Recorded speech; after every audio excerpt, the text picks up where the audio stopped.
Di nga, Kathleen, totoo yan. Bakit mo ako binigyan?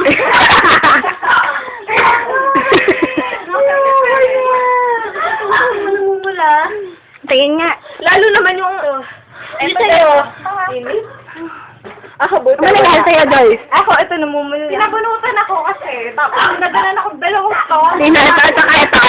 Sumawalan yan yan. Gantihan mo, din. Dalawang beses ko na itong naganto. Gantihan mo, Joyce. Di ba yung parang pagkatumba natin, tapos pagka... Ang dami na tao! Ang dami na aso! Ang dami tao. Ng tao? Aso kasi lalaki ako. Ano kaya ito? Ako kainis ko yun. Nagpurutan pa ako. Ano kaya ito? Pwede na itong malaking hindi ko pa naman naman. Ay, hindi. Una si George. Ay, kapag nyo. Kinakuha ko kami na sarili ko. Kaya parang ginanong kasi kasi sa likod ko. Parang ginanong ko. Oo, tapos ano ba tuloy tayo? Batang-batang tayo tayo. Ano ba natatakot ako? Hindi na natin. Ay, pupunta na ako dito. Ay, sinabi na sa'yo.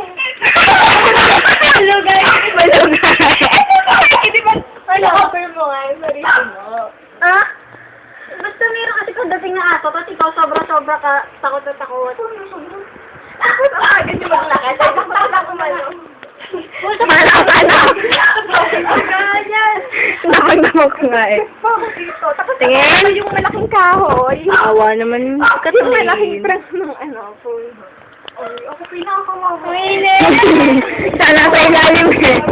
Hindi ako kami nasa Nagawanan ko lang kayo noon. Baka ito, dalawa natin. Dalawa kami sa punta. Hindi ka dalawa ka dyan. Pagkita ka doon, pagkatuloy ako. Wala ko kagad inisip yung gate nila din. Sabi ko, basta ka din para pag may aso. Sakayo ng pusa. Saan pupunta? Parang, hindi ko alam kung ano nagkakatakot dito. O yung ngayon. Nga, hindi kayo makam... Anong kasi? Yung pagkakahampas. Ay, kasi nagsumatext ka.